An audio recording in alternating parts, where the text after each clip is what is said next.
Good evening, one. Good evening, all. Welcome to the Toon Review. It's back. The Premier League is back in very short space of a couple of days on Boxing Day as Newcastle United travel to the King Power to face Leicester City. And you can get full commentary of that game with myself on Boxing Day. Really looking forward to it. Now, we were going to have a Leicester fan on tonight, but there's been a bit of a Twitter spat going on with other Newcastle fans and said person. So we've decided to not do that tonight. Comments about being Man United fans, Mark II, I think really pushed the board out a little bit. So we best leave it, shall we say. Now, we do have a channel announcement coming up, which is a very important one that I must do. But we've got the Carabao Cup draw. What time is that tonight? 10:15. 10:15? Wow. Interesting. Well, there you go. There you go. I tell you something. That's a long way off. So I didn't realize it was that late when I put the Carabao Cup draw. Yeah, I could do it. Whatever happens. You what, mate? I could do it. Whatever happens. If you need to piss off or anything, it's not a problem. You'll just take over. All right. Okay. Well, there you go. Billy's on night shift. Well, you did the last draw, Billy. I mean, who are we wanting? I mean, you may as well talk about it. It's. I mean, Charlton. Obviously, yeah. Charlton beating Brighton on penalties last night was quite the shock. Alex, who are you fancying? I'd like Charlton because I've got a family who support Charlton, so I'd definitely try and go to it. Right. Regardless of where it would be at. Yeah. I've seen a few people suggesting they would actually want one of the stronger teams in this round just to get them while they've still got a high like fixture congestion. Whereas if we do well in the cup, and they've got time to rest later on in the season, I don't know. It's an interesting theory. I'd just prefer Charlton now, to be fair. It'd be nice. It'd be nice if we can do well in the cup. Yeah, we've got to play a strong team in the semi-final, the final. If we can get that far, that's being said, it'd be nice to earn it. Because if we go and beat, no disrespect to any teams left in the cup, but if we go and beat a lesser team in a semi-final or final, that's all they'll use against us. Where if we go and beat a Liverpool or somebody in a final, then it's deserved. So I'm quite happy to have some easier games now and have the hard games, when we get further on, if we can get further on. Yeah. Well, the thing is, I mean, look, we've it's exciting, isn't it? Because we've got we've got a lot to look forward to, and I don't suppose it matters who the hell we play because the confidence is sky high. I mean, listen, I've just recovered, right? My legs have just stopped shaking from where I sat the other night. I mean, level 7 is not for me, guys. It is not for me. Listen, fantastic view of the game. There is no doubt about that. But my God, it took me a long time to settle my nerves up there. It was daunting, to say the least, for somebody who was frightened of heights. My little lad, he is terrified of heights, and he had to play on his sister's phone most of the game to keep his mind off the height. And then he decided to pull his hat over his eyes midway through the second half and fall asleep. So, he was terrified. But, well, Phoebe loved it. But it wasn't the greatest of games. It was very hit and miss. We dominated most of it, but we just didn't. I mean, Billy, I haven't spoken to you since the game. I mean, you were doing the commentary on it. What were your thoughts? I think Bournemouth came for penalties and didn't get them. Simple as that, really. Yeah. I thought it was quite apparent by some of the positioning of the Bournemouth players. When they played us in the league, they shoved Philip Billing on Joe Linton to stop his threat. They did the same with him, but with Miggy this time. They put him on the right-hand side and basically stopped Miggy from playing. Miggy was kind of peripheral to all the action, really, wasn't he? Yeah, absolutely. Yeah, it was in parts. I thought he played some good stuff. I thought Bruno came back and gave a really good account of himself again. Thought he dominated the game from midfield.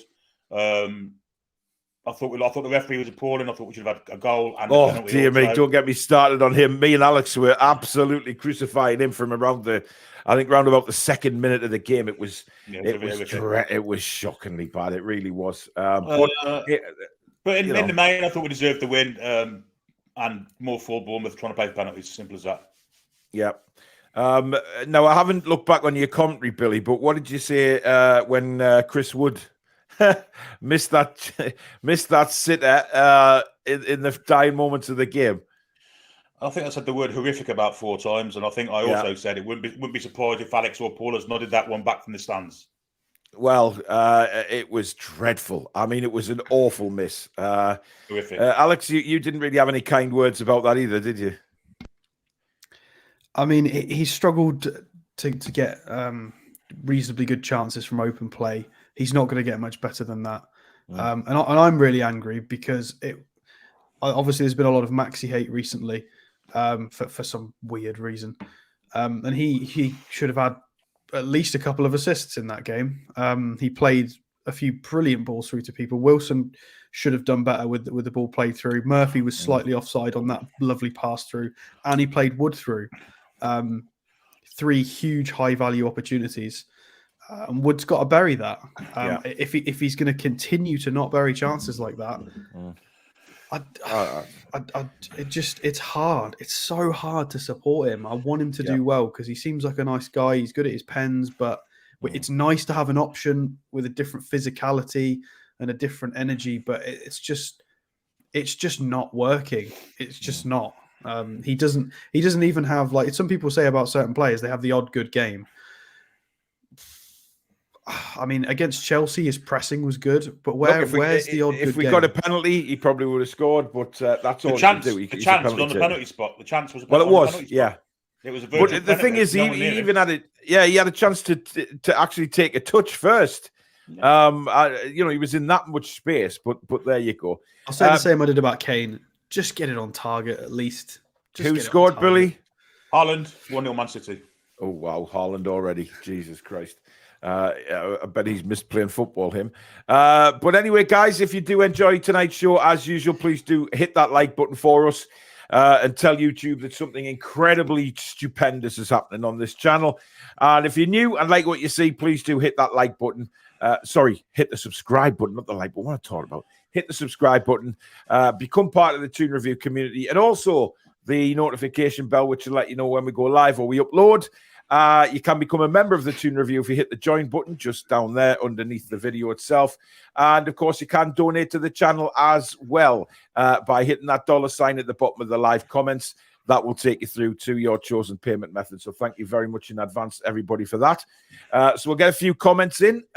James Welsh says, evening mods and all, can't wait. Feels like ages since the last stream. Hope everyone is excited for Christmas. Well, you can't see behind me because I've got a green screen up, but if I drop the green screen, you would see that there is a lot going on in my office that I am dreading wrapping. Just awful. Nathan 8, good evening to you. Peter Griffin, evening everyone. If this game was just before the World Cup, I'd be really confident of a win, but my only concern is how rusty we looked in the Cup. I hope our insane fitness pre-World Cup hasn't dropped off.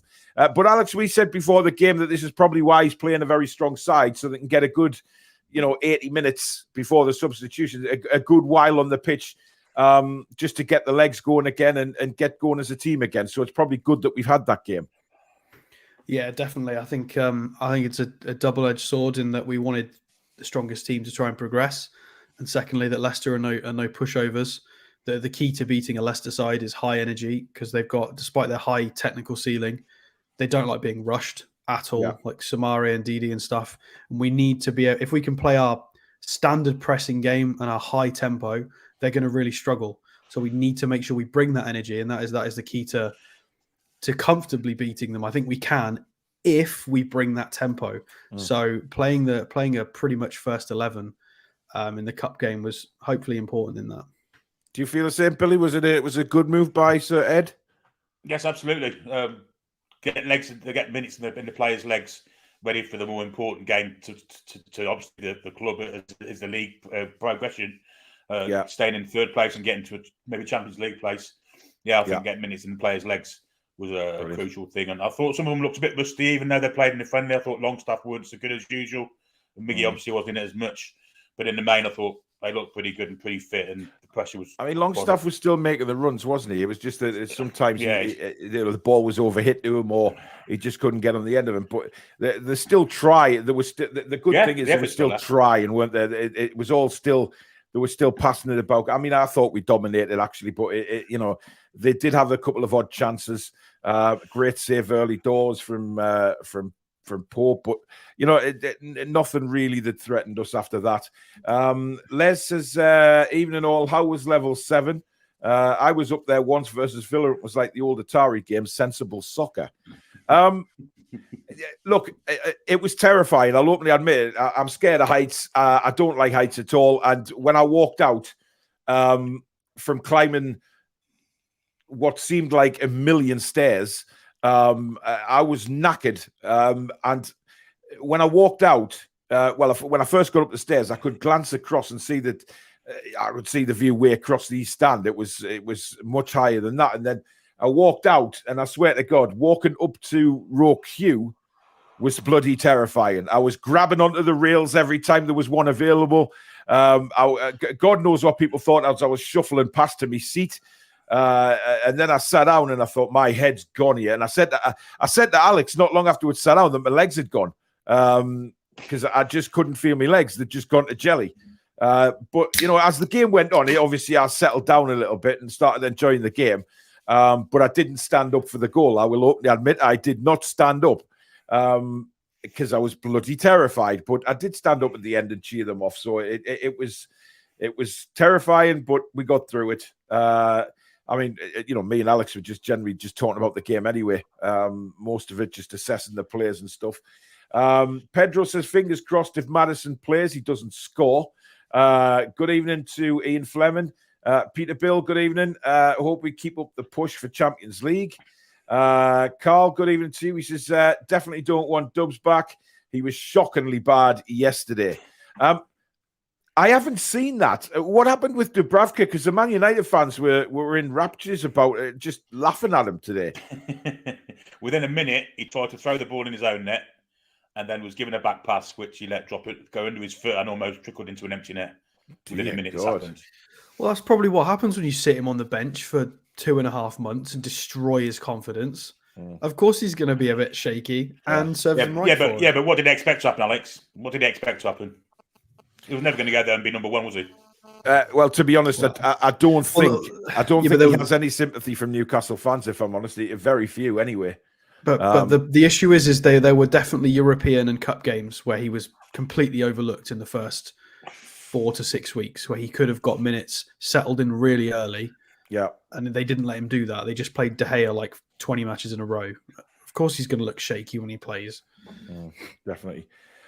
Peter says, wishing everyone at the Toon Review a Merry Christmas. Let's hope it's a good one for the Toon. Shane, good evening. I'll read the proper one out. Good morning, gents. Reckon if Maddison doesn't start against us, we'll end up signing him. What's your thoughts?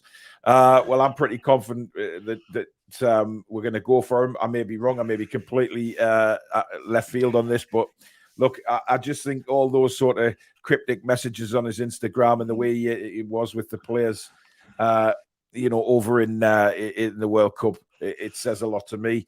Billy, you're pretty much the same as me. I think it's unlikely he plays against us as well on Boxing Day because he hasn't played a game since before the World Cup. He's been on holiday in Dubai as well, so he hasn't exactly rushed home. And no minutes for Leicester City to come back, so I can't see him drop straight in. Interesting. Alex, what are you thinking? Yeah, I mean, Leicester fans can get annoyed as much as they want. We've had 2 official bids lodged for this player. Mm-hmm. He's in our price range. He's in a position we want. He's friends in the England setup with the lads. It's not unreasonable to suggest it's more than possible. It's not guaranteed, but it's very fair to suggest it's possible. So, interesting that Louis has changed his name now to Louis Von Wrestling. Good evening, Louis, and he says, "How are we going to watch Newcastle United matches when the stream providers have been taken down. Louis, don't worry. All right. You don't have to worry about that at all because, the dodgy stream providers, fair enough. Ours doesn't come from that. So, don't worry. Jezre, good evening to you. Modern there. Remember to keep comments respectful, no caps or duplicate comments. Steve, good evening. Rachel, good evening, saying the same thing.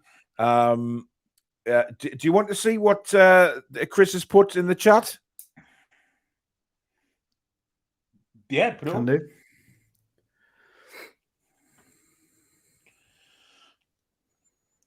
That's a Leicester City supporter who goes on all the Newcastle United channels. That's a shame. Yeah. Such respect. Exactly.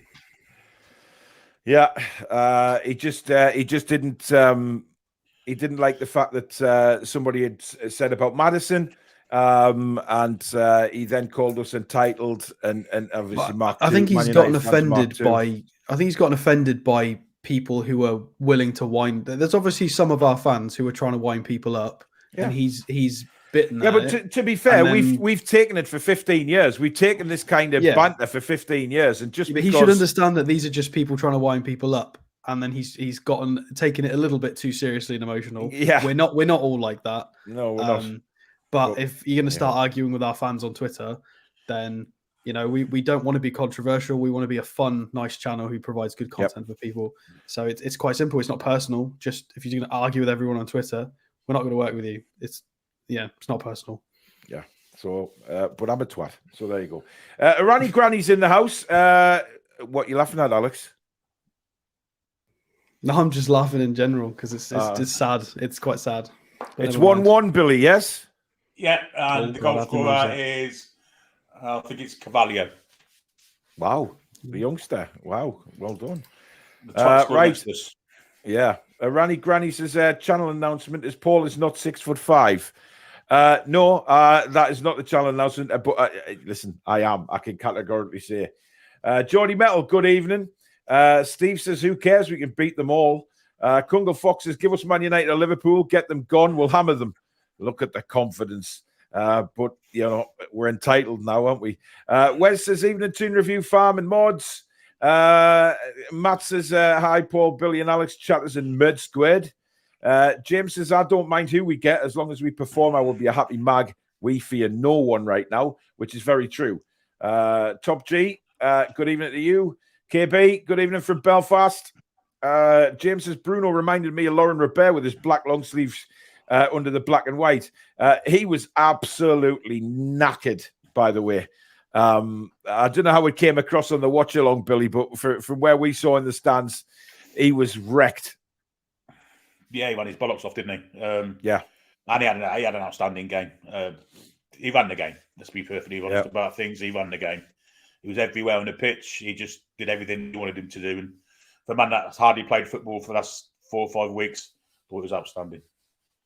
And it was basically job done, wasn't it? I mean, it wasn't, as Steve said there was some poor passing, but there was some good passing. I think we just lacked that killer ball in the final third. And we said that throughout the game, Alex, that it was, just that final ball that just was either overhit or underhit or just wasn't there. Yeah, it was just people making runs at the wrong time or people making the right runs and the passers not spotting them and the passes were overhit or underhit. Things were going out for goal kicks. I think Longstaff had quite a few nice moments of clever movement, but they weren't all on the same page as each other. And Willock was falling over his own Bambi legs again for some reason. A little bit odd because he went through quite a long period of playing like Bambi, and then he really settled and started to look really technically careful and competent. And hopefully this is just a tiny little couple of games and he'll switch straight back onto good form again. Fingers crossed. Because he was quite poor. He knew he was poor. He got hooked off first because of that, deservedly so. And hopefully he doesn't get too disheartened by it and he can kick on and come back and improve. Yeah, absolutely. Great to catch another show from Australia, says Craig. Jimmy says, happy holidays to Paul, Billy and Statboy, as well as your families and everyone in the chat. Cheers, Jimmy, and it's good to see you back out of hospital again, matey. So be well. Shez says, "Oh no, I wanted to play Liverpool." Well, it's 1-1 now. You're telling me how we're a bit behind. Seattle Geordie says, "Evening, chaps. Hope Jimmy's okay. Georgia getting very unseasonal weather. Would freeze a squirrel's balls off." Francisco, good evening to you. Good evening and happy holidays to you boys, Paul, Billy, Alex, and Danielle, wherever she may be. Also, our wonderful mods and the chat just popping in to say hi and go tune. Steven says, apparently we are thinking of a double Leicester swoop along with Maddison. Who do you think the other is? In my opinion, it's Tielemans. I've heard Harvey Barnes. Harvey, really?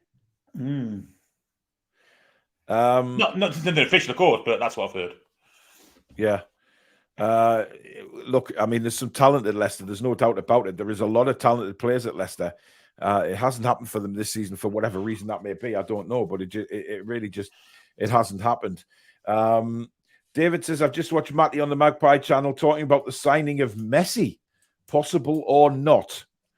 No, not in my opinion. Not a chance in hell.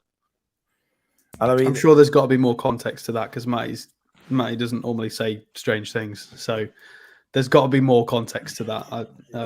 Yeah. He's going to. What's his wage going to be? $500,000? If he was for sale, and for instance, we'd be one of the only clubs in the world that could afford him. If FFP didn't exist, that is. So I can understand someone saying it from that sense, but absolutely no chance of signing Messi. No, I don't think so. But listen, everyone has a dream. Why not dream? Why not dream? I haven't seen it, so Matt, you may well be just talking hypothetically about what it would take to get Messi at the club. I haven't seen this video, so he'll probably go somewhere different when he sort of tries to tail it down. But you could see him maybe ended up in Argentina and deliberately taking a pay cut to try and help a team, but I can't see him. I can't see him in the Premier League. To be honest, Matty's a great lad, so I think that he could have been talking about it in any context. I'll probably go and watch the video actually after the show and see what he said. Seattle Geordie says, just a thought. Southgate sacked. Eddie does take the job. I know he wouldn't. Would you take Klopp? I don't like that question. No, I don't. I think we'll skip over that for now. Jimmy says, TTR, the twat review. Thanks, Jimmy. Craig says, I don't think we'll pay 60 million plus for him. Oh, I think we will, Craig. I think we'll go for it. I really do. Kungle Fox says Maxi has to start and he will score, and he's going 2-0. I like coffee. Good evening to you. Francisco says, Jimmy, it ain't even Friday, man. Exactly. Shut up, Jimmy. Julie J, sorry I'm late. It's all right, Julie. Don't worry. Julie says Maddison definitely. Ryan's in the house on his little sabbatical from the army. Good evening, Ryan. Hello all from the gym step cleaner. Got to maintain my high fitness levels. Yeah. I feel your pain, Ryan. Yeah. John says it's because Keith Downey asked how if he would sign Messi in January. Right. So there you go. That explains it all. So it's a perfectly decent conversation to have. Aim high. Aim high. I think PSG would have something to say about that. Well, I think they would as well, definitely. Yeah. Let's have a look. Any news in Depay, says Jimmy. Well, look, again, he's another linked player, Alex. Yeah, I mean, he was linked last January. He was linked in the summer. He's a good player. He's a good age. The club want to restructure and might move him out. It's plausible, but again, I don't know. I really don't know. There's so many names at the moment. It's just going to be another one of those things where we can review if it would work, if it would be fun, how would it work. But the list is massive. Who knows? There's nothing massive is an understatement. I mean, it's literally every player that lives in the world who is decent with the football is going to be linked with Newcastle United. It's just one of them things. Something we get used to all of a sudden as Newcastle fans. Craig says Leicester won't sell both players. Well, we don't know what the situation is with Leicester City. I mean, the finances, do the owners want out, etc., or do they want to cash in before they leave? I don't know. Pandemic cost their owners an awful lot of money because their business is in duty-free shops around the world in airports, and of course, the pandemic shut airports down virtually for whatever long it was. So it's killed their business, basically. Yeah, interesting. Andreas, who we know is a Leicester City fan, good evening to you. Good luck for Monday. I can't wait. Julie says, Turam linked. Mates with ASM, not believing could be like the Bruno Paqueta saga. Oh, not again. I mean... But this is different. He's available for a lot less money. He's on much more manageable wages. Well, I mean, Paqueta wasn't on super high wages at Lyon anyway, but it's a lot more. You know, this isn't oh my God, he's going to cost upwards of 60 million and he's linked to all the top clubs. This is slightly different to that. Although he's probably slightly more attractive in the shop window because of his World Cup final performance, but even so. Interesting. Jimmy Angel, welcome to the Members Club and thank you for becoming a member of the Toon Review. Nice to have you. Yep, brilliant. New member. We've got to love the members. Soli says, evening everyone. I must apologise, but Eddie rang me in my sleep and asked me to scout our final opposition in the Cup. I also make shit up. Thank you for that, Soli. Andrea says we can't lose our best players again. You can, and you will. I mean, look, where do you go? Where do you go if you're Leicester City? You've got, if there is financial issues, which there has been talk about, or because of the new owners, like Billy's just explained, they're losing a lot of money during the pandemic. Are they they've got assets there to cash in? And listen, if they want to cash in, I would imagine they do.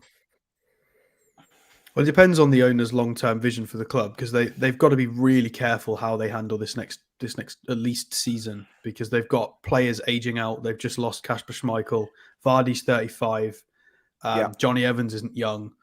They've got to be really careful on who they let go and how many they let go. Otherwise, they could... I mean, I don't want to say it because it might upset some Leicester fans, but I could see them falling through the trapdoor in like 3 seasons if they mess this up. I hope they don't, because they're on their day. They're an extremely good technical team, can challenge anybody in the league. But if they sell a couple of their top talents and then 2 or 3 age out, that squad's not going to look incredible. And if they have if they have another injury season, it's concerning. So, but that might not happen. They might absolutely smash the transfers out the park and make the right decisions. You never know. But they've got to be really careful. It could be a dangerous couple of years for Leicester if they're not careful. Yeah. Peter says, imagine the shirt sales if we did get Messi. Well, I mean, but the thing is, Messi's at the wrong end of his career now. He's not. Not for shirt sales. He's not. Well, not for shirt sales, but I mean, look, I don't think at this stage I'd want him, to be honest. I mean, I can't believe I'm definitely saying not. That, but think about who makes our kit and how good they are getting shirts out. They'd be the biggest waste of time in history. Exactly. There'll be loads of fans buying Newcastle shirts from Argentina, and they'll get them 5 years after Messi retired. So, It's not that we don't want him. It's that we'd prefer to write our own story with our own players. And yeah, he's got his own club legend status in other places. It's not the same. Absolutely. Seattle Geordie says, again, just a thought. Would PSG sell Messi for the big bucks and replace him with his buddy, Ronaldo, for a free? Well, Ronaldo's going to Saudi Arabia, my friend. It looks like he's going there on a 2.5-year deal and then some kind of ambassador role till 2030 to help them get the World Cup. Very interesting. But listen, he's going to be paid a lot of money. And look, I don't blame him. I mean, he's at the other end of his career now, and yet he's going to be paid an awful lot. I mean, I've been told it's over £1 million a week, guys. Yeah, it's almost on what Chris Wood is getting. Well, yeah, but they're trying to, grow the awareness of football in their country and expand. It would make sense. I mean, I'm pretty sure Messi is an ambassador for their travel or tourism board or something along those lines. So they've done it before. They're trying to. So getting somebody of that caliber in there in a footballing capacity would be even better for them. They're just trying to spread awareness and grow. And they had a good World Cup, so who knows? They might want to kick on and carry on. Yeah. Solo says, would you guys swap Maxi and 20 million quid for that Napoli winger? Yes, No, I wouldn't. I would. Wow, Alex would swap Maxi. Billy, can you believe what is coming through your headphones right now? Well, because I would rate Maxi at anywhere, depends on how much you rate him, 40-ish, maybe. I don't think we'd take anything under 40 for him ever. So that would be, 60 odd mil. Yeah. I mean, he's worth a lot. He's worth a ton. The Georgian winger from Napoli. So it'd be we'd be getting somebody who's 2 years younger, has the output because let's be honest, although a lot of us think that Maxi's got a really high skill ceiling, this other guy has done it in the Champions League and stuff, and is doing it in a Napoli team that's absolutely destroying Serie A. They're top of it. They destroyed their Champions League group and set records. I mean, Maxi's not done that, so I would do that. I would be very sad to lose Maxi, but of course. I mean, you'd have to wear black for at least a month, Alex. To be fair, it makes sense in a footballing world. It makes sense. Yeah. No, I just don't think we've seen the full potential of Maxi yet, and I thought we saw glimpses of last night what he can do. I thought he changed the game, so I'd rather do it. Players. A lot of fans, Billy, will be thinking, will we ever see them? Will we ever see the full potential of Maxi, or is it? Well, I guarantee you would if he moved away from us. You can guarantee, can't you? Well, I think he's going to be a special player. I really do. I preferred this version of Maxi we saw the other night. He wasn't. He was far less concerned about his own glory and far more concerned about beating one or two, making the space, and then bringing others into play. He was so focused on creating space, help somebody else, and was always just passing it off and just trying to be dangerous. And that it works so much better when he plays like that. So we need more of that. I didn't think he was fit. He didn't look fit. Yeah, he didn't even look fit, and he was still doing all right, to be fair. Exactly. I thought he changed the game. Honestly. I thought it was our match winner. Oh, he did, without a doubt. He did, Billy. But he just didn't look. He didn't look 100% at all. No way. But again, we'll have to wait to Leicester see if he starts that game. Jason says there was no Paqueta saga. It was fan-led speculation fueled by in the know channels. I'd agree with that. David says, how's Football Manager going, Paul? Have you given up? PS, can't wait to get Madison. Well, I haven't got the new one yet. I'm biding my time because I tend to get a little bit angry and I don't want to smash anything. Anyway, Jimmy says, thank you for the warm welcome, everyone. What will the next transfer window hold for Elliot Anderson? Love the show. Hashtag team stat. Hashtag team stato. How much you been paying him, Alex? He looks a bit like Alex and all, doesn't he? Yeah, well, yeah, he's got a little bit of the. He looks like he's modelled himself on you, Alex. Really, with the dyed black beard. He's got a good taste. Yeah, he might have a stalker, Alex, or just is it just the way you're sitting?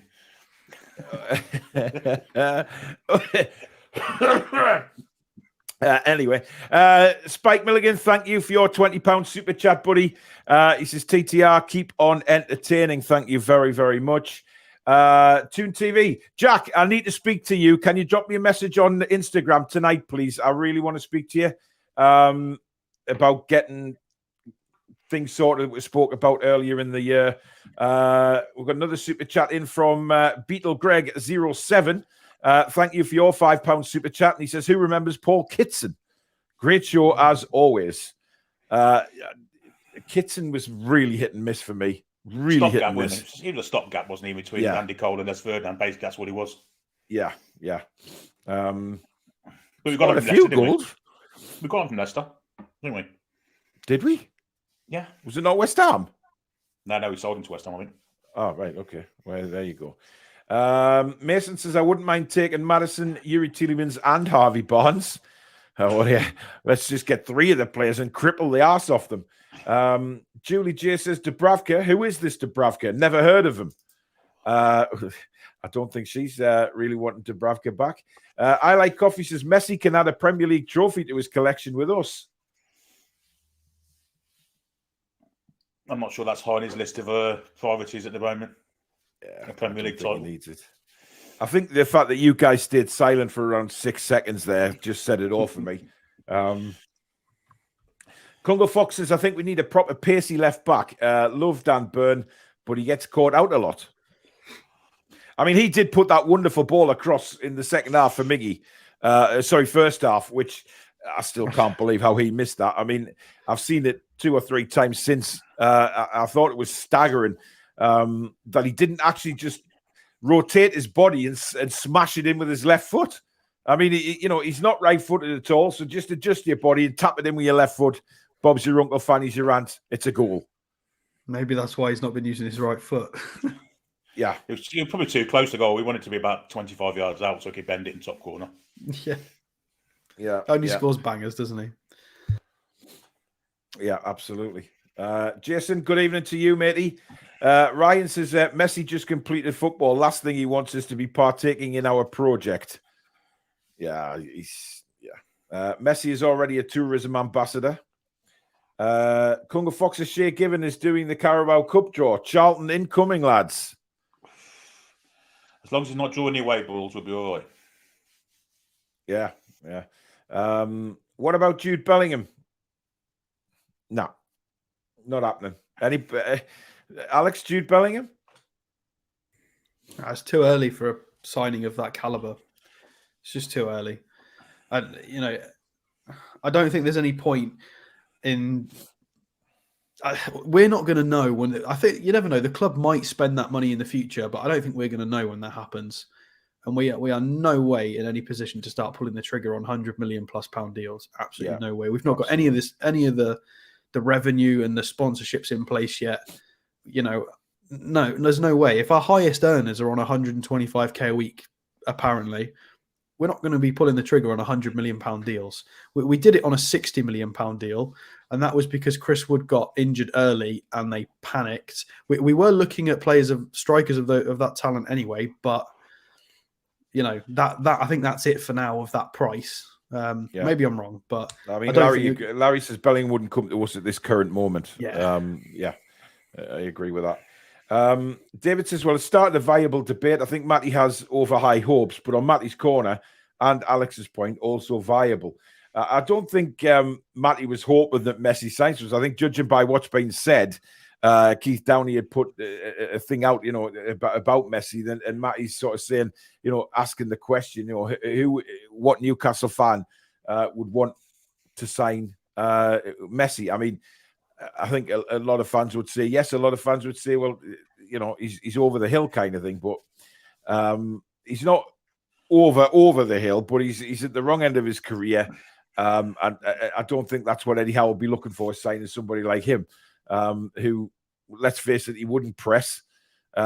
He does a lot of walking on the pitch now because he doesn't fly about like a little. He doesn't press, Alex. Oh, I know, but people are very protective over Messi. I think it's just safer to just not say anything. Right, I really do. He doesn't press, but Argentina do the complete opposite to what Man United did. Argentina appreciated that and worked around that. Well, yeah, exactly. I know. Kunga Fox said, actually, Maxi turned around and passed to the fullback. Couldn't believe my eyes. He's definitely learning.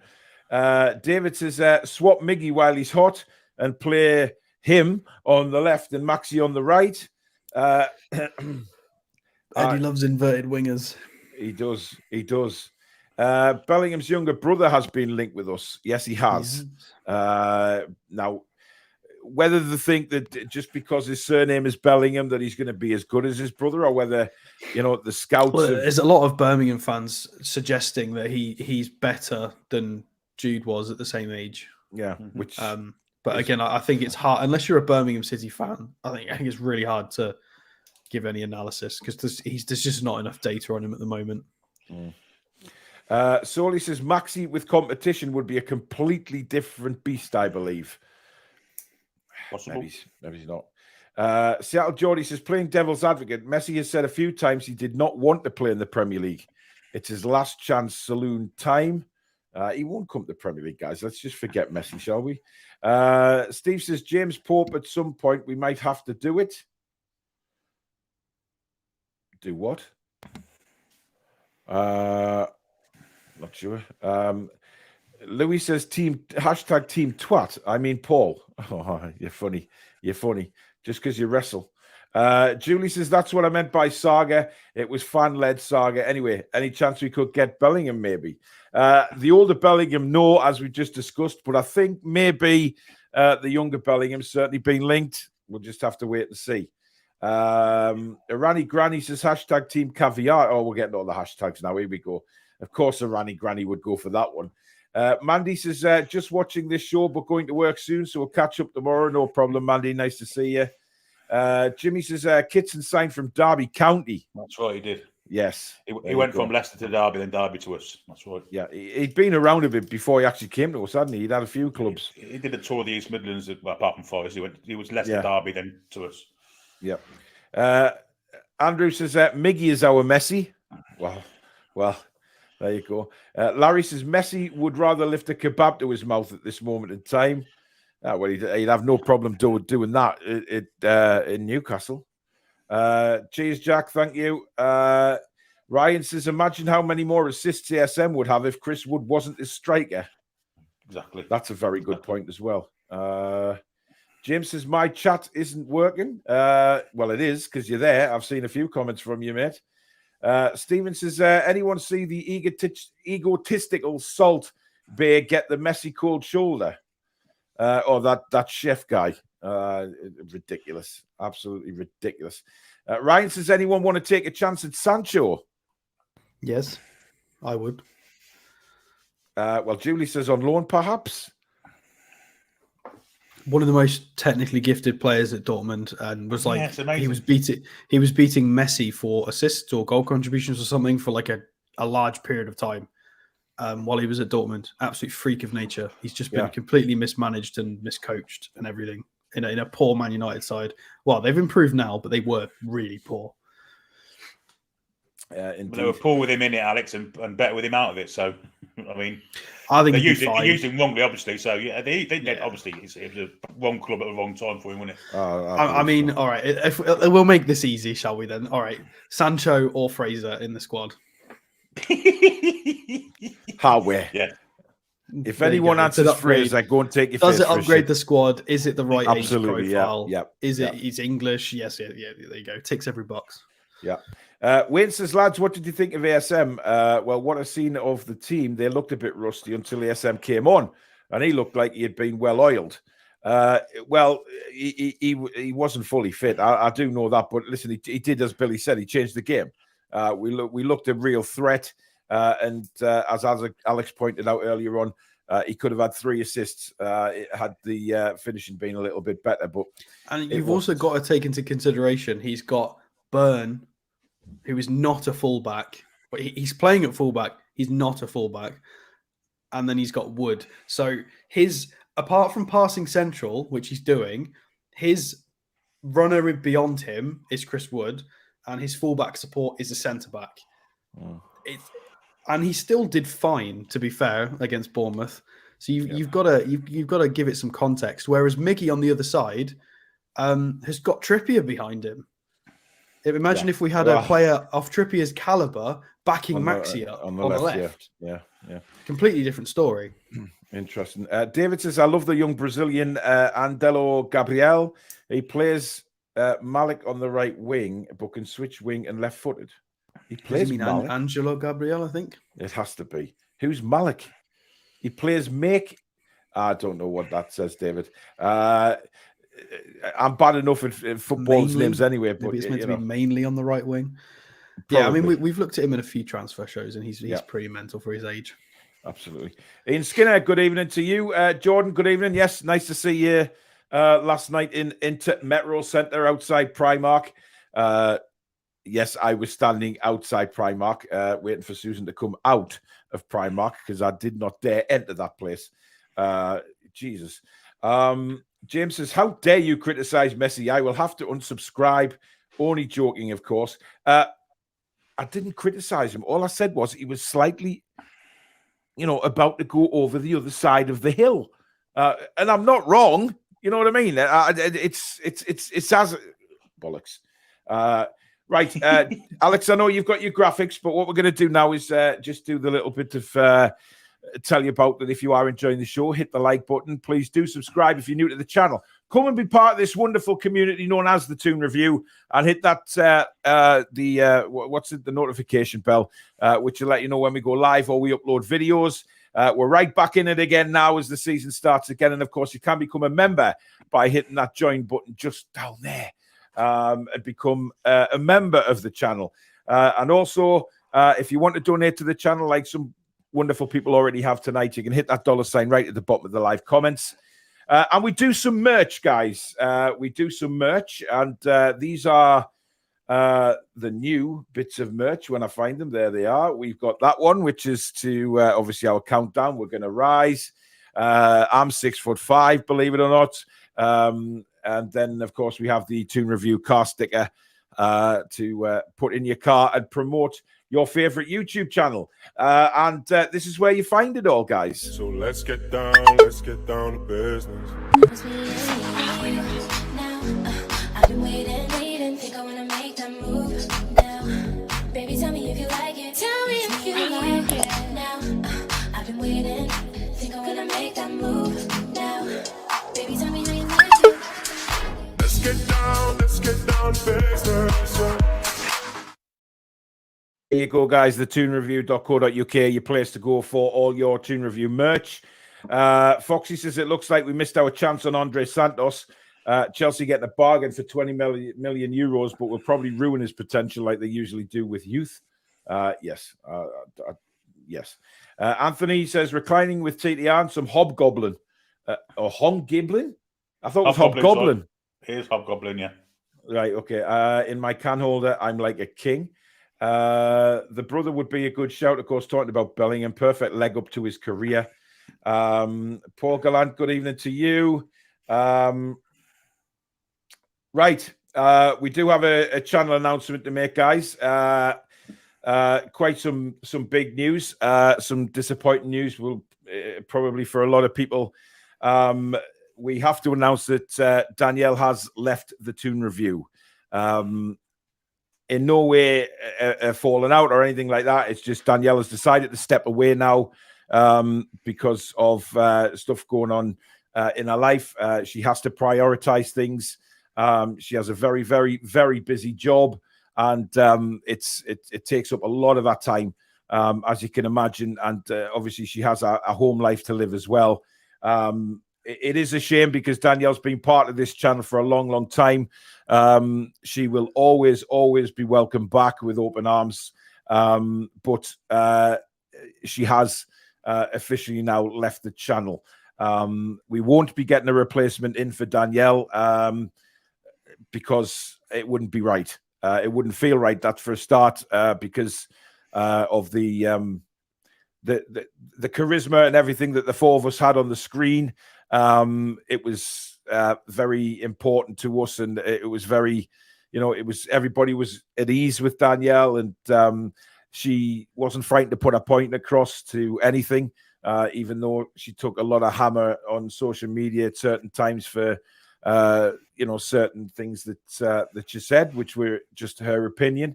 But we all know what stupid social media is like at times anyway. It's upsetting for us because obviously we've worked with Danny for a long time now, and it was always good to see the four of us on and having the banter and having a laugh. Whatever we were feeling, we used to come on here and we'd immediately cheer up. Danielle would just say something or just give me a look, and I knew I was in the wrong. She kept us all in order. She was like the Judge Rinder of the Toon Review. She wouldn't have anything. If we stepped sideways, she got us back on track very quickly. And there's no doubt she'll be missed. We love her dearly. She's still my little sister, and she's it's the wrong time for Danielle right now. And I'm very proud of her for taking this decision because it couldn't have been easy, because I know she loved what she did on here. She was very proud of what she'd achieved. And obviously, she wanted to do Dave proud as well. And she has. She's came back on when sadly Dave passed away and took over the mantle, and he'll be looking down proud as punch of Danielle now, of what she's achieved, not just on here, but personally as well. But she'll always be part of mine and Susan's lives, and the guys on the screen now will always be with her behind the scenes.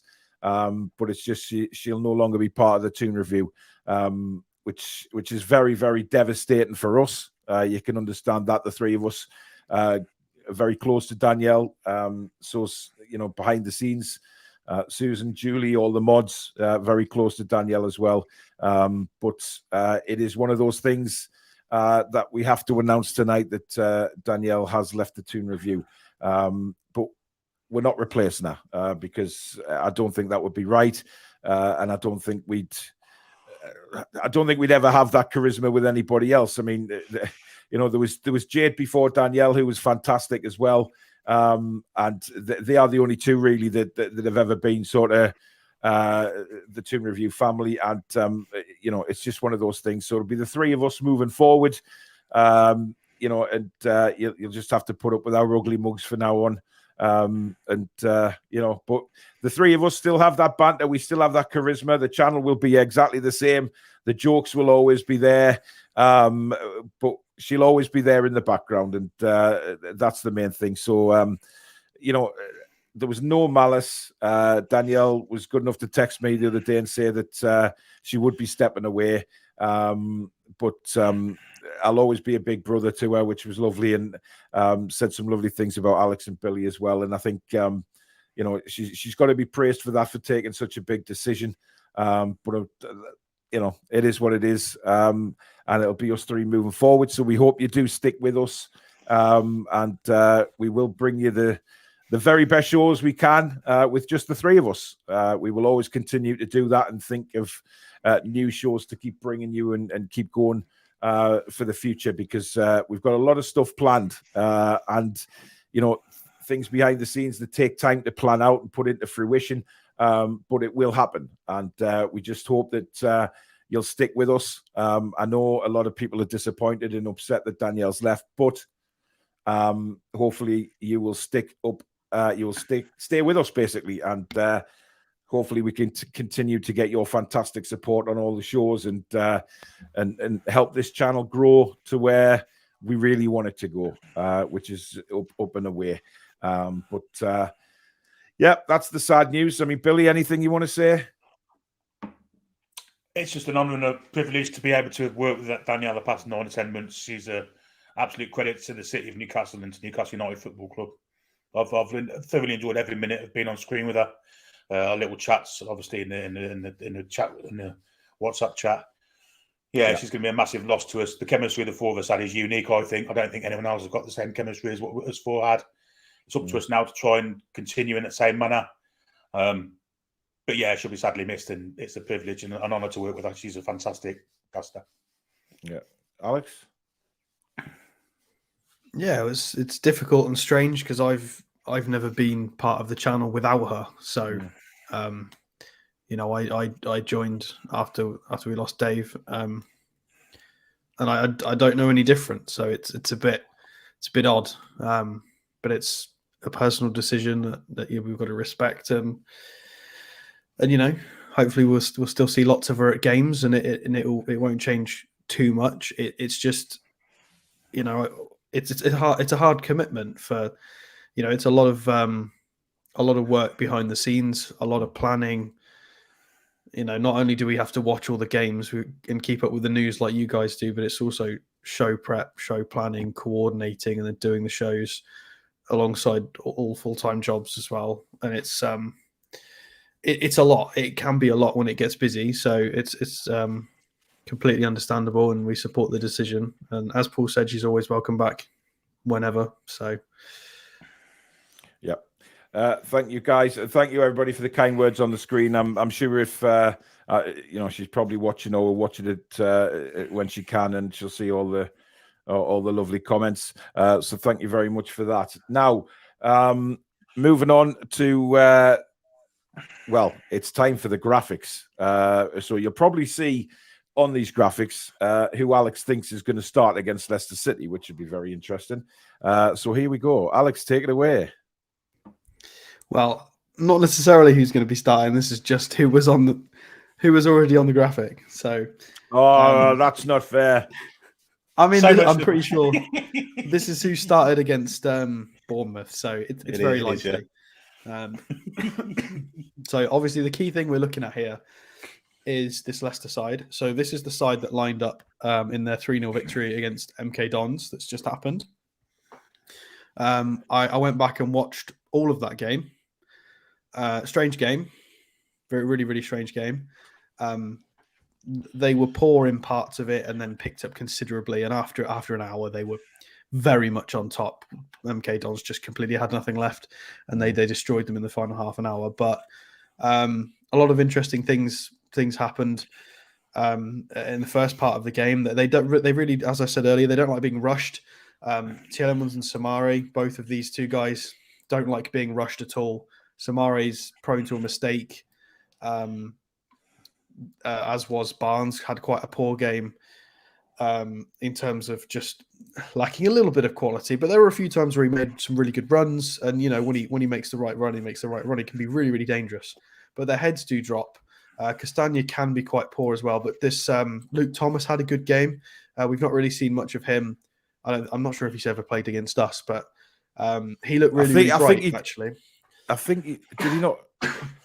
I'm not sure if he has or he hasn't. I think he has. I'm not He's a sure, good- but he he's a looked good really, player. really bright, to be fair. 0 out of 6 aerial duels in that game against MK Dons. There's definitely ways to beat this kid, but very, very tidy, very, very competent nonetheless. Faust is also very, very poor in the air. He's not particularly good in the air. So if they want to start with this... Wasn't that Feces guy linked with us? I'm sure he was on one of our transfer shows, wasn't he? He's a good centre-back. He's not bad at all. He's a competent centre-back. Well, I'm not going to say Fies when it looks like Feces. You may as well call him Feces. He plays for an He was the opposition team. emergency Wesley Fofana replacement, but he is good. So these two in the MK Dons game had over 100 touches each and a ridiculous amount of passes. And yeah, Perez had a funny one. He scored, but then the link-up play was so poor. But it's hard to criticise them too much because we were also quite poor in parts of our game, in our cup game. So it could be difficult for them. Obviously, they've got Maddison to come back in, but as we've discussed, he's not really played any first-team minutes or played proper matches for a while. So it would be strange if he's straight back in the starting lineup. It would be a bit odd. Yeah, Might be on the bench, possibly. They've got Ndidi to come back in, who again is not the Ndidi of old. Struggles in a 6, better in a double pivot. In the 6 role, he again they don't like being rushed. They're one of those teams that don't like playing against pressy teams. If they get rushed with too much high energy, they struggle. But when we allow them to play, they've got really, really high technical players, and we've got to be really careful. So this is why I've said I hope we bring our typical game. So if we go and have a look at the... so this was the MK Dons game. And if we scroll down, so 73% possession for Leicester. And they out-XG'd them. They beat them 3-0, which is slightly flattering. 2-1 or 2-0 was probably closer to what it should have been statistically. And if we scroll down and have a little look, it wasn't too different in the first half. It was 1.04 to 0.39 in the first half against MK Dons. So it was a lot closer in the first half, and then they picked it up considerably in the second half, and MK Dons got no XG in the second half. So wow, 0 XG. That is wow, dear God. So Leicester random stats for the season. Ones I want to point out is XG conceded. Where is XG conceded? It is down here. So they are not doing very well for XG conceded. So expected goals conceded, all these expected goals things are really, really good metric to build a good view of how they're doing over the season. It always balances out over long periods of time. You can have anomalies in single games and across a few games, but over a long time, this makes a lot of sense. And their XG conceded is quite poor. So their 5th is not a good score for this. Means they're the 5th worst. They're conceding a lot of high value opportunities against them, which is quite poor. And then the actual XG, which I think is further up here, is also 13th in the league, which isn't brilliant considering where they were and should be. As we've come to expect Leicester being challenging for European places every single season. It's quite poor. I think they've scored a little bit more than this, actually. I think they've scored somewhere closer to 25 goals, but their XG is only 17.8. Let's not forget they've scored a lot of absolute worldy goals. A few of those Tielemans goals have been insane. And if we go and have a look at their recent form, they are doing much, much better in the recent form. Lots of green. A lot of people obviously know they had a really poor start to the season. They did play four out of the top six in their sort of opening set of fixtures. So they had a really difficult opening run of fixtures. And then when you factor in they lost Fofana, Schmeichel went, Danny Ward had a shocking first few games and has since picked up considerably. And now it's balancing out a lot as they have slightly more winnable fixtures. So they've won, they beat Leeds, they beat Wolves, beat Everton. So some of the slightly easier fixtures for them, they were picking up the points and they look much better for it. That being said, interesting game against West Ham, and then they've had a couple of easy cup games in between that. So they've not been challenged. The last time they were really, really challenged was City. They only 2-1 to who, Billy? City. Strange as Alex said, City. It's City that scored 2-1. Bloody hell's fire. So it's a funny one with Leicester. It really is. Standings wise, I think they managed to drag. Yeah, they've dragged themselves up to 13th now, and there's us sat in third. So sorry, Alex, just repeat that. Where's Newcastle again? In third. So Billy, do you want to repeat that? Oh, I believe we're in third, aren't we? Yes, Billy, I think we're in third. It's worth noting as well that they play Liverpool away. They play Liverpool at Anfield after us. So I don't know if that would have any bearing on what 11 he chooses or how he plays. Possibly not at all. It might not change anything. But some of the things they're doing well. They are in the top 4 and 5 for tackles and interceptions this season. When they turn up, they're a very good side. But I think it's in our hands whether we win this game, because I think if we turn up with energy, 2-2. Salah, who's equalised? Salah, bloody hell! Mahrez scored for Leicester. Leicester for Man City. Leicester. I was going to say it. So we can definitely give these a good game. I think we've got the physicality and the energy to really disrupt their system. Yeah. We just need to show a bit more quality in the final third compared to what we did against Bournemouth. Because Leicester will have periods of the game. They will get chances. It's very possible that they score. They probably should. So we need to make sure we take our chances. But winnable game, very, very winnable game. But it is away, so we've just got to make sure we turn up. Yeah, I mean, look, he's not going to change the formation, isn't he? That is our set formation now. We're not really bothered how the opposition line up.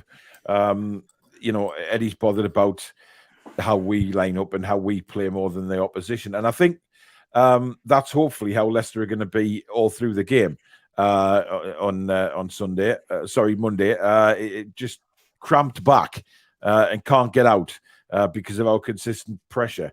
I mean, look, they've got other players that could come in. Personally, I don't think he'll start Vardy.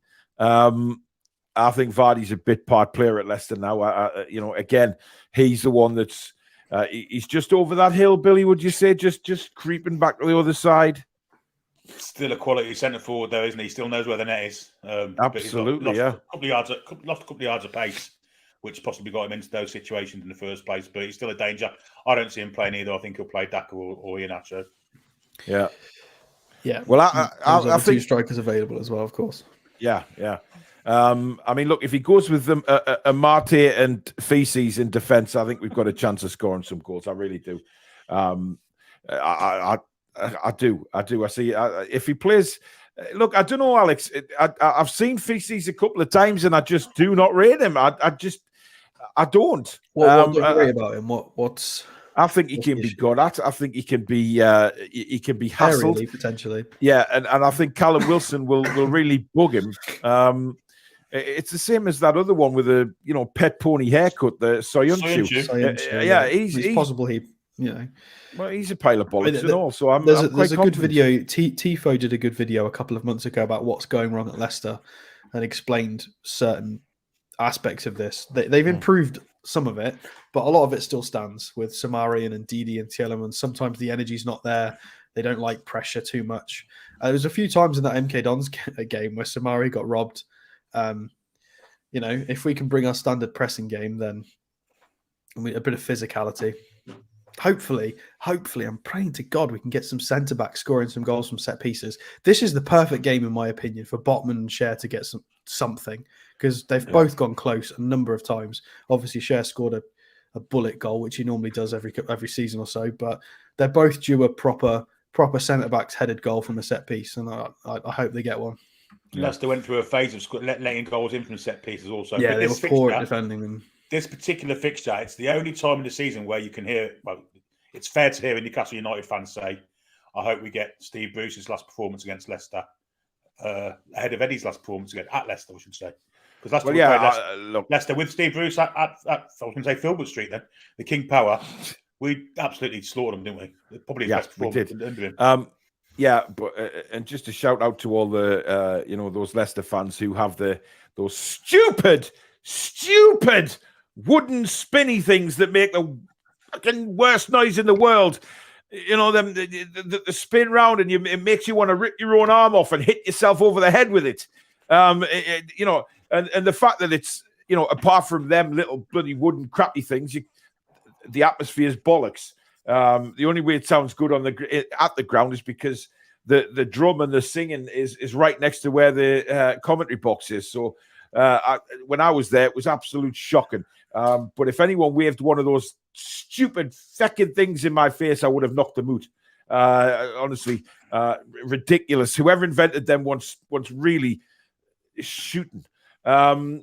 With poo, not a bullet, with poo. By the way, the Dugout channel, thank you very much for your £5 super chat, my man. He says, wishing you all a Merry Christmas and best wishes for 2023. See you next year for our game. The channel is growing nicely. Cheers all. Thank you very much, Doug.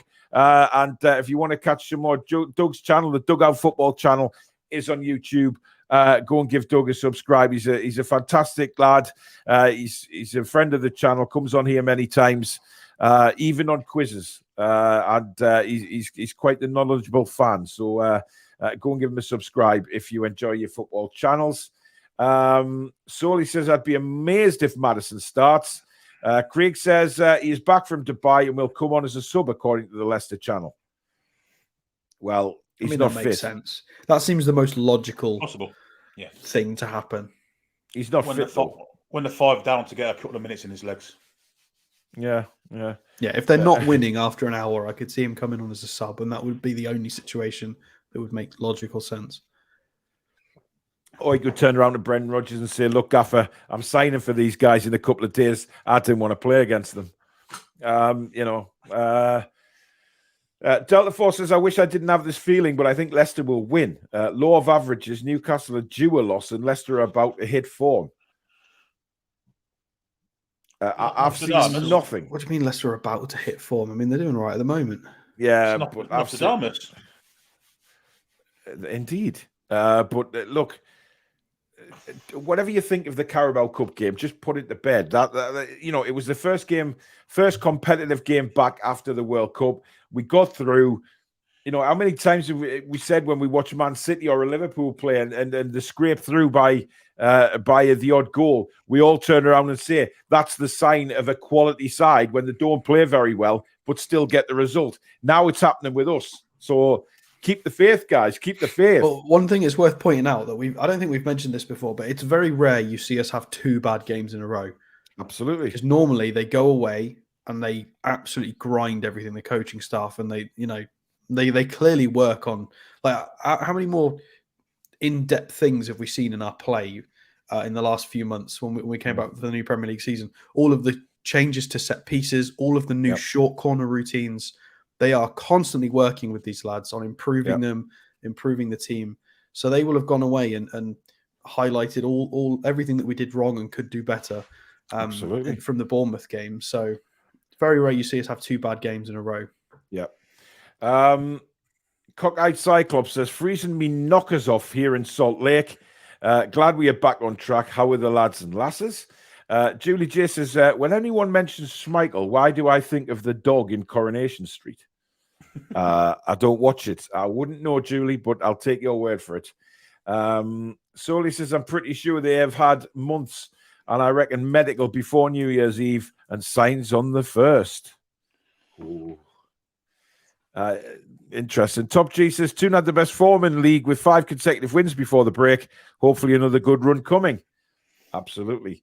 Foxy says, sad to hear about Danielle, but as long as she's doing okay and in a good space in her life, that's all that matters. Indeed. Exactly.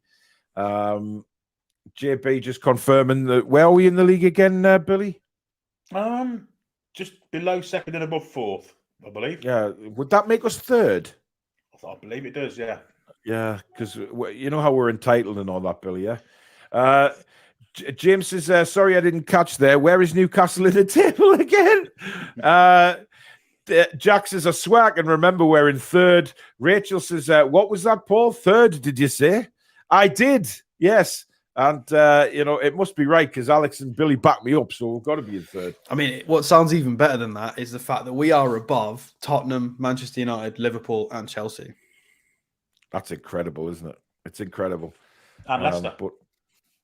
Well, of course, yeah. Ratchet, good evening. It's been a while. I hope you guys are doing well. Done with the World Cup. It's back to the tune. He then says, I don't know why my membership doesn't auto-renew. Standing instructions are there. God knows what's the issue. It's just YouTube, mate. I don't know. Some people's renew automatically, some people's don't. I really don't know why, but I appreciate everybody that's going back in and renewing the subscription as well.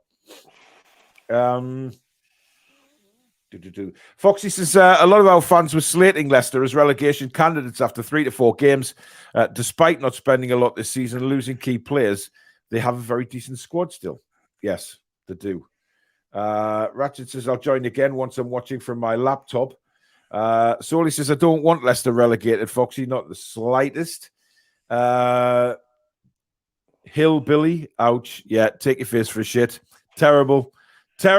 I know I said over the hill, Billy, but, that wasn't meant as a joke. There you go. Well, I didn't hear it like that, brother. Well, was that your hillbilly, was it? That was my redneck impersonation, yeah. Oh. And after the show, I'll get in bed with my sister, if I had one. 3-2, by the way. Who scored now? Nathan Ake. For God's sake. You're not chewing any backy, though, Billy. That's probably what the letdown is on being a hillbilly. Plenty of sweet corn. Oh, well, no, actually, I've not had plenty of sweet corn. Forget I just said that. Given the record on sweet corn on his channel. No, let's not even go there. Seattle Geordie says, a little birdie, it was in fact a magpie, just told me we were in third, way ahead of Man United, Chelsea, and Liverpool. And Tottenham. And Tottenham. And Leicester. Yes, and Leicester. But we are entitled. Man United 2.0, they wish they were us. They wish they were us. Well, yeah, I know. I think Man United 2.0 is a very just shocking. Steven says that he's got a feeling that Isak's going to start on the bench. I don't think Isak's anywhere near the squad yet. Just my opinion. I hope I'm wrong, and I hope Eddie is bluffing us. But you don't know. Cesare says, any news on the Carabao Cup draw? Between watching this show, watching the game, and juggling my drinking problem with a girlfriend, my multitasking is admirable, but haven't heard anything on the draw. That's because it's not for around another 57 minutes or so, Cesare. But Billy will be accompanying you right through to the draw to see us get Charlton at home and advance to the semi-finals of the Carabao. Is it still a two-legged affair, the semi-final? I think so. I think so. Interesting. Rich back. When was the go on, last time we Alf. played a semi-final not a semi-final. When was the last time we played a two-legged fixture? God, it's got to be a while. We've got to be back in the UEFA Cup running with the Probably but was it not Benfica. like domestically? I think it was Arsenal, wasn't it? I remember a two-legged game against Arsenal for some reason. I don't know why, but I may be wrong. I think the Benfica in 2012 might have been the last time we played a two-legged anything. Yeah. Think of Miano on the left wing scenario. Yeah. No wonder we got knocked out. Yeah. Rich says, I don't think Isak will be on the bench, sadly. I don't think we will be seeing him until well into January. Peter says 10-15. I think the draw is indeed. James says, shooting with Pooh, good save. Indeed. Certainly after Clarkson's remarks, we don't want to go down that road. Ian says, evening all late on, so just thought I would say hi. Well, good evening, Ian. Cesare says, you're talking about those annoying wooden ratchet things, Paul. I use those to give the kids to get rid of guests when they've overstayed their welcome. Yeah. Yeah. It would get rid of anybody. Rachel says, my son's works Secret Santa. He got a lass who supports Leicester. He's bought her a mug that says, I support Leicester, and this is the only cup I'll get this season. Oh. Well, you know. Christmas says, speaking about quizzes, who's the best keeper in all the land? Well, that would be Nick Pope, wouldn't it? Who made some very good saves, Alex, against Bournemouth, didn't he? He did indeed. He kept us in the game, to be fair. There are a few opportunities, well, maybe a couple of very high-value opportunities they had that he single-handedly stopped them being goals. So, and you know, he's a top keeper. He's able to stay switched on when he's not needed for ages, and he pulls off those kinds of saves. He's brilliant. Some of his sweeper keeper stuff was excellent as well. He was very switched on. That save right at the end from the cross from Dembele was absolutely mind blowing. Yeah. And the cross from Dembele was mind blowing also. It was a fantastic. He looked good when he come on, actually. That Dembele. He looks a good player. He did. There's a lot of Dembele's kicking about, isn't there? This is an interesting take. I think Dubravka could be part of the Maddison deal as Leicester need a keeper. I could see Dubravka going to Leicester. You know, I could see that happening. Just as long as they weren't watching him last night, I think there's a chance of it happening. Yeah. Foxy says, I hope Vardy or Iheanacho starts. Daka should be starting every week for Leicester. Pretty lethal if you give him a chance. Yeah, I agree with that. Yep. Devon says, our defence is the best I've seen since supporting Newcastle United. I do keep the faith and think we have a good chance in the Carabao Cup. We'll see. How are the lads? Interesting. Larry says, what's everyone's opinion on us being linked with Depay?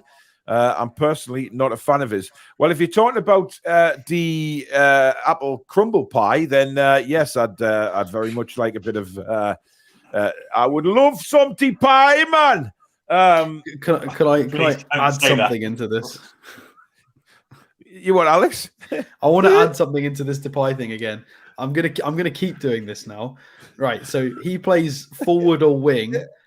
Is he better than Fraser to be put in that squad? Absolutely, yes. Does he upgrade the squad? Yes. So I would take him. That's all I'm going to base these transfers on now. Would it improve the squad? Is it the right profile? He's not too old. He's a technically gifted player, an attacker. He's better than a few of a lot of attackers in our squad. So yeah. Well, there you go. I mean, interesting. Craig says, Leicester Channel said if we get Maddison to do it early so they can get a replacement from him, word is we will pay 60 million up front. Take it or leave it. I'm not in the know. Well, thank you for that information, Craig. Rich is, are you getting new mugs and merch now? Danielle sadly isn't part of the team. Maybe with Jimmy and Roy. How is Jimmy, by the way? I have chatted with him a few days back. Jimmy's okay. Look, we haven't even thought about the merch, to be honest, about what's going to come out after Christmas. Because it means Susan's got to get back to the drawing board and come up with some new stuff. I think the stuff that's already on the website will always be there because Danielle will always be part of the channel. And as long as she's happy for us to continue to have her on the old merchandise and on the website, that's fine. If she wants us to take it down, then of course we will. If she no longer wants to be on the merch, but because she's part of the channel and being such a big part of the channel, grown, then I don't feel the need to take the old stuff down. Yes, we will come out with new merch. Things evolve anyway, so we'll see what happens with that after Christmas.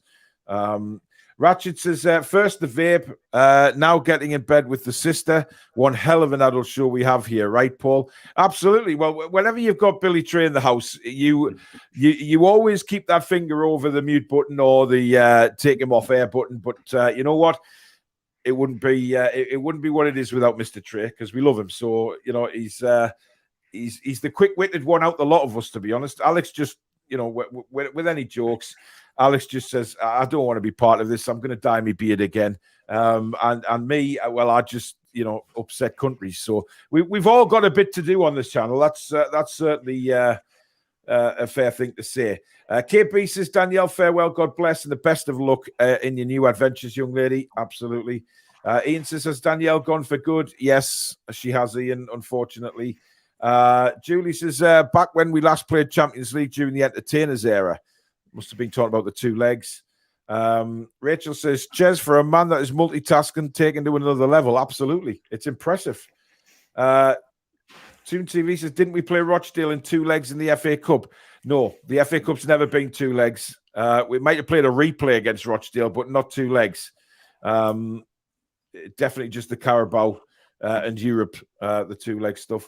I think Elliot Anderson needs to be put out on loan, doing him no good not playing, not even making the squad lately. Is he injured? I don't think he's injured. But would you expect him, Billy, to head off out on loan in January, maybe? I guess it's all dependent on if we sign anybody in his position. Because if we don't, I don't think he will. But I think we are going to, so I think he will, yeah. Alex? I think he needs a loan. I think it was a reasonably good decision to keep him around. He's been training with the first team and stuff, but I think he does need more minutes. We keep talking about the Foden example of the fact that he didn't go out on loan. He just stayed with the first team and blossomed. But that's a very isolated situation or isolated scenario. That doesn't happen all the time. 9 times out of 10, the players need minutes to develop. So my preference would be that he goes on loan to a sort of dominant-ish championship side that's going to have a lot of the ball. He can have a bit of fun on the ball and learn and just play a lot more minutes. That would be my preference. Yeah. Ian says, damn, that's not good news. She would be badly missed. Now Billy becomes the glamour. You're disrespecting my two colleagues up here, really. Well, I think what he's saying is, Billy, I think he's basically saying that he expects you to wear the lippy next time. So, bit of blush here and oh god, here we go. How about that? Go up and look all right. I have no idea what you've just said there, Billy, to be honest. No, to be honest. Well, that's fine. Interesting. Soli says, my future stepdad delivers to Nick and his wife. He said the other day he has a very deep voice. Well, Soli, I will sleep so much better tonight knowing that Nick Pope has a deep voice, my friend. It's the one bit of information that's been missing from my life for so long now. But thank you for that. Julie J says, off topic a bit, Jurgen Klopp was banned from visiting Boris Becker in jail as he's too well known. I think it was Boris that did the banning, though, because he didn't want any added time. Good one, Billy. That's a good one. And even I clicked onto that as soon as you said it. It normally takes me a few minutes, but I was on top of that. Good one. Good one. Andrew Turnbull, good evening. And he says, is Depay the Dutch version of Mr. Kipling? That it could well be. Could well be. He's an Pass exceedingly me good player. Depay! I went there, Billy. I went there. Cesare says that Dubravka swap deal to Leicester is an interesting take. But considering how willing he was to sit in the Man United bench, I think he's more of a glory hunter than wanting to be first choice keeper. Stinging assessment. Why did he go to Man United? Well, that's a good point. If he's a glory hunter, why go to Man United, who are, awful? Wayne says, I think the Madison deal's already done. We just don't know it. That's just one of the things I love about Eddie, keeping his cards close to his chest. Larry says, I guess I'm being too picky with Depay. Oh, dear me. Soli says, I know what's coming out after Christmas, Paul, and I can promise it ain't merch. Interesting comment. Yeah, very interesting. Explain yourself, mate. Steven says, get rid of Fraser. He's never been the same since Gandalf didn't pick him for the trip. Les H wants some card stickers with I'm not in the know, I'm with the Toon review. Oh, how good would that be? I'm not in the know, I'm with the Toon review. That's a great idea. Susan! Andrews. Andrew says, I think we need a balance of transfers. Let's not let too many go unless we have great replacements. Better to have the clear out in the summer, considering our current position. He also says, I think Anderson will be at the Borough in January. Oh, they getting on this year. Borough mid-table, I believe. Alex, what are you doing? Because I'm seeing a very flashy screen. That didn't sound right, but I'm seeing a screen flashing up on the time. I'm just bringing up Depay versus Fraser in case you wanted to look at it. Absolutely. Why? Because people keep talking about it, so I thought I'd just have it ready just in case. So Memphis Depay. Next, it's Tyson Fury against Judge Robert Rinder. They're both 28 years old, and this is Memphis Depay with. He's in the top 1% in Europe for progressive passes received, touches in the attacking penalty area.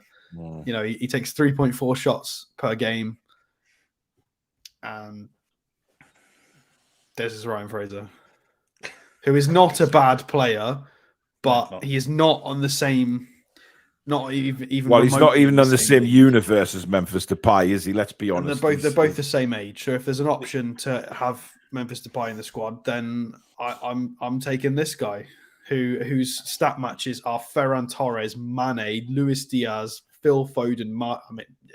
You get the point. Yeah. Fraser's pretty good on clearances, by that account. All accounts on that, according to that stat. And this for Fraser is based on 1,200 minutes, so it's not like there's a reasonable amount of minutes there for the data. Mm. You know, he's just not for where we are at the moment and where we're going. That's all it is. So it's nothing personal again. Francisco, yes, I will be in touch, my friend. I'm obviously I'll be putting stuff together for what we want for the shows after Christmas, mate. So definitely thank you. Oh, and Depay's contract expires in the summer, so he's going to have 6 months left in January. So it's quite a realistic thing as well. Depay is coming out of the oven. And currently, Transfermarkt say the 3 interested clubs, according to their rumour mill, is Manchester United, Chelsea, and us. So, surely he wouldn't go back to Man United again. Christ, after I wouldn't have thought. No, he had it was terrible. His agent is called Team Depay. Is that the Dutch way of saying Tim, or is it, or actually saying team? Surely he's not agency; he's just not himself. Well, is that not just what his agency's called? Team Depay. Name Team Depay. Well, you know, if you're going to call it something, at least call it like Team to Apple Pie or Blackberry Pie or something like that. You know what I mean? I think he represents himself. Hawking Memphis. He's verified as well. Yeah, exactly. So. Do you reckon he's ever been walking in Memphis, Billy? Every chance of it. Yeah. It's a verified agent according to the website, so I think he just must represent himself. Interesting. Steve says, I've heard Depay is a bit crusty. Rachel says, I've heard Depay has a soggy bottom. Julie says, plenty of spicy filling in the middle, though. Rich says, at least Depay is a surname Paul can pronounce. Yes, it is. Yes, it is. At least I wouldn't have to start like everyone that touches the ball for Newcastle just calling him him. Because, you know, Andrew says he's exceedingly good.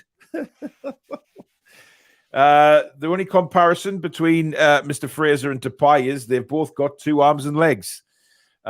Stephen says people are surely joking, saying give Fraser from the Shire a chance over Depay. Yes, exactly.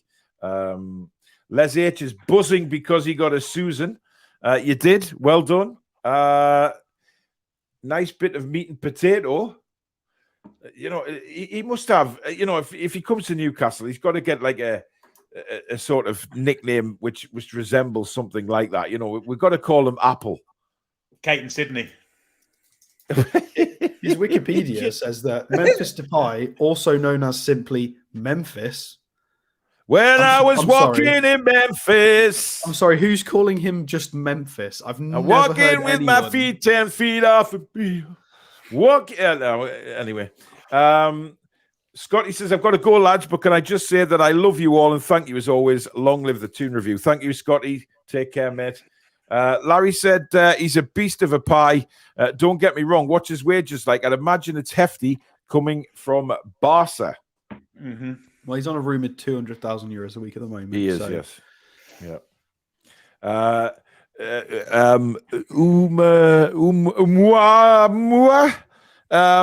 However, would anyone else like to pronounce that name? No, I think you got it right the first time. Thanks, Billy. Yes, thank you for your support on that. That chart you have just brought up with all the statistics is what Newcastle should pick their first team on. Then no players could complain if they're not performing. That is what Southgate should have to do. Well, I don't know about that because Longstaff and Miggy's statistics didn't look particularly good 6 to 12 months ago, and now they are playing exceptionally good football. So it's not all about. Literally, my whole thing is founded on statistics. Hang on. Not all about statistics. Did you just make a reference to Mr. Kipling? You said exceptionally good football. Hey, Billy, come on. You should have picked up on that. Alex just cracked a joke, and he didn't do it on purpose. Brilliant. He said exceptionally good football. Because I know Alex, because he would have had one of those little sly little cheesy grins you have on your face when you crack a joke. But Jimmy says during the World Cup, I found out Memphis doesn't use Depay on his shirt because of the strained relationship with his father. Interesting. Jack says I heard Depay is hard on the outside but soft in the middle.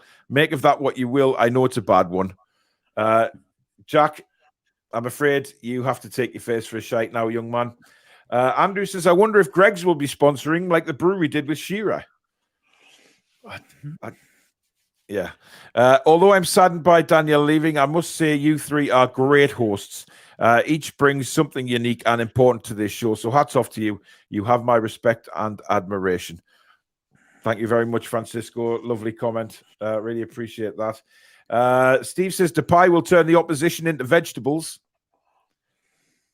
You just know. I really hope we don't sign him now because the one-off crack on here is going to be dreadful. I mean, dreadful.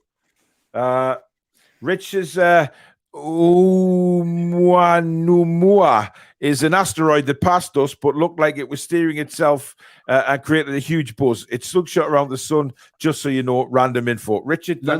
That I know what that was. That was Harry Kane's penalty. Yes. That was a joke. Brilliant. Yes. Wow. He is shooting them out the sky tonight, isn't he? He is shooting them out of the sky, is Alex tonight. There's no doubt about that. Ever since I've been palmed off as the glamour on the channel, Alex has took my role. Ever since what? I've been palmed off as the glamour. Well, I mean, I'm sure with those big rosy lips, Billy, you look cracking with a. Just get in touch with me. We've been around the lips thing before. Well, Billy, careful. People might not know what you're talking about. Let's just be very careful here. Francisco says, brilliant, Stato. Brilliant. What was that one? Something about Alex cracking it. Ian says, Alex cracked a joke. Is it a leap year? Soli says, easy, Alex. W2F you been on. Alex isn't feeling great at the minute, guys. He's got a bit of man flu. So Must be the paracetamol. yeah, but listen, hats off to Alex. He made the journey to St James's Park on Tuesday night. Well, actually, during the day, Tuesday, and drove all the way home after the game back to Northampton. Midlands, yeah. And went to work at 5 a.m. I mean, that takes some balls, that, guys. I mean, that's dedication. Andrew says, all of us agree with your comment, mate. A great trio of chaps on here. Long may it continue. Always great crack. Thank you, Andrew. I agree. Paul, Billy, and Stato are, I think that means pure class, but thank you very much. We'll take put class as well. Christmas says, yeah, his dad left his mother when he was just a few years old, and due to that, he wants nothing to do with his dad's last name. Well, we'll find some information out on this. Sean says, who ate all the pies? Memphis. Alex on fire tonight, says JB. Stephen says, fight on the Liverpool game. A fight, Billy? I missed that. It was one of Alex's jokes. So I missed it, yeah. Ian says, wow, 2-in-1 show. What are the lottery numbers, Alex? Alex involved in them. Absolutely. Alex going wild. It's not the weekend. Davey says, Friday yet. It's not. Merry Christmas, all. Merry Christmas, Davey. Don't forget, 8 o'clock tomorrow, TTR Friday, our final show before Christmas. And it is a Christmas special. We'll just be reminiscing on Christmas stories, having a laugh with you guys out there. So come and join us to end the week and begin Christmas weekend the perfect way with TTR Friday. Rich says, I managed to get Alex to crack a joke. Bucket list checked. Rachel says, it must be something in your hair dye, Alex. Oh, dear.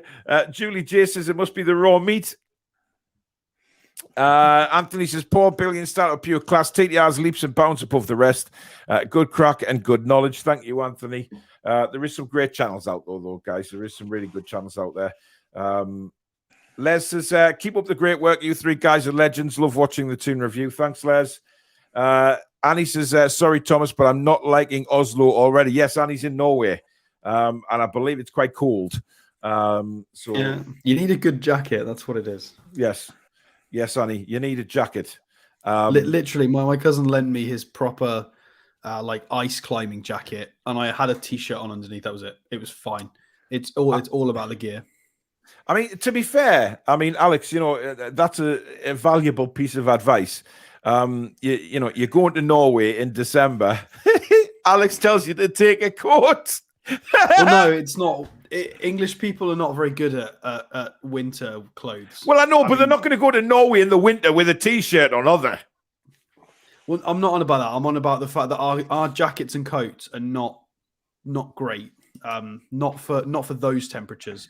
They're designed for sort of 0 degrees and a bit of wet, windy, you know, English winters. Whereas when it gets down to sort of -15, -20, you need proper gear, and we don't generally produce that in this country unless you go really high quality. You've got to buy proper gear, and then it's absolutely fine. It's, you know, you can't just take your standard jacket that you'd wear here in the winter to Oslo in December. It's a different, you know. It's like what it's like taking your 15 FPS sun cream and then going to the equator. You're gonna need more than that. It's not the same thing. Thank you very much, Mr. David Attenborough, for that. I really appreciate that travel advice. Well, I think I'm in the right position to say it because I literally went to Norway like 2 weeks ago and it was you did. So. We'll give you that. I Like Coffee says, I want to hear Billy's Christmas stories. Well, you know, it's just. I mean, they can't have. I mean, tortoises aren't around it in the winter. Rather, tomorrow. So, yeah. Ian says, Depay, hair dye. Of course, Alex likes him. Ian says, how can you be 6'5", Paul, and scared of heights? You must crawl everywhere. Look, there's nothing wrong with being frightened of heights. It's a real thing. Irani Granny says, did you know the Norwegian for pound is ha? Ha. I want 10 ha. Anyway, Richie says, next tonight on Alex Grill's show. Oh, God. Rachel says, looking forward to TTR Friday. Soli says, is this a preview or TTR Friday? Because this is one funny show. We're always funny. Billy's Christmas stories will last at least a week. Well, okay. But that's we've come to the end of the review, but Billy's going to be taking over now because he will come back in 15 minutes or so. I'm going to just go through now. Right, so that means I've got to schedule another show in, Billy.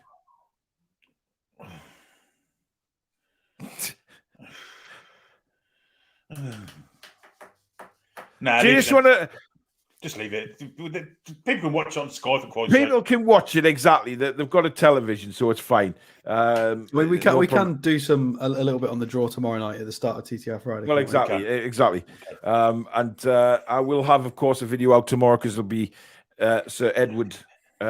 His press conference, I believe, is still going ahead tomorrow. So I'll do some of that reaction tomorrow as well if I get time. Because, well, let's just say. These fingers ain't for rapping, right? But I've got to try anyway and do it. But there you go. Right, that is it. Thank you very much, everybody, for spending your Thursday evening with us. And we hope you've had a good giggle and a good laugh and a good sort of preview into what we think is going to happen at Leicester. We'll just finish with our score predictions. Alex, we'll go with you tonight first. I'm going to make my prediction based under the assumption we're going to play well. We're going to play our normal high energy game. Fingers crossed we do. And I think if we do, we'll win 3-1.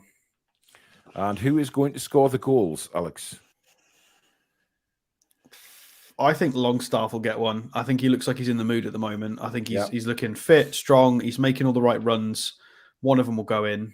And I think Wilson will get one. Yeah. Oh, who else might get one? Maybe I'm going to go with one of the centre backs. What I mentioned earlier. I think Botman or Cher have been getting in really good positions. I think one of them's got to go in at some point. So, yeah, Longstaff, Wilson, and I'll go with Botman. And I think they might get like a Tielemans goal or something, like from just a bit of quality. Fair enough. By the way, guys, if you are wanting to watch a YouTube channel doing the draw, Jack's got it. Jack's doing it on Toon TV. So just search Toon TV up on YouTube, and you'll be able to watch Jack do the draw. He is going to give me some hints on how he styles his graphics as well, so we can improve our graphics, which is really nice of Jack to do. It just proves that certain YouTubers are actually nice and always try and help each other, no matter how many subscribers they have. So that's the community that we are liking to be in now. So that's where give him we a sub as well, because he's a good channel, good lad. He is a very good channel. He's a good lad as well, and like I say, he's going to be helping me out with some graphics for my watch-alongs or some of the videos that I do as well. So massive hats off to Jack. He's a great guy. And he's a big part of this channel because he comes on the fan forums and things like that. So pop over and watch Toon TV for the draw. Billy, your score prediction? Actually, Alex took the words out of the mouth. 3-1, I think, also to us. I think we will press them to death. I think their slow centre-backs won't be able to cope. I think they've got a dodgy keeper. And I think we'll win 3-1 also. Wilson, and your goal scorers? Wilson with 2, and I'm going to say Joe Linton with 1. Well, I'm going 3-1 to Newcastle, guys. Funny enough, but I think Callum Wilson's going to bag a hat-trick, so pretty straightforward for my goal scorer. Just a feeling. Woo-hoo! Anyway, that is it, guys. Thank you very much for watching. Before you leave the show, don't forget, hit that like button. It takes literally a second to do so. If you're new to the channel and you've enjoyed what you've seen, please do subscribe to the channel. Come be part of the community and hit that notification bell, which will tell you when we go live or upload a video or indeed schedule a show. Hit the join button if you want. Become a member. Lots of giveaways to come in the next few weeks on the channel. And thank you to all the super chatters. Thank you again to the Mod Squad. Fantastic work. Thank you to everybody out there for your super chats and for watching us tonight. You are all legends. We love you all. Thank you to Alex and Billy. And we will next be live tomorrow night with TTR Friday. Have a great Friday. And then you can relax, kick back with a drink and some beverages and some snacks. Well, drink and beverage are the same thing, but you know what I mean. And have a laugh with us tomorrow night in preparation for Christmas weekend. But until then, guys, have a fab Friday. See you soon. Good night. Away the lads and lasses.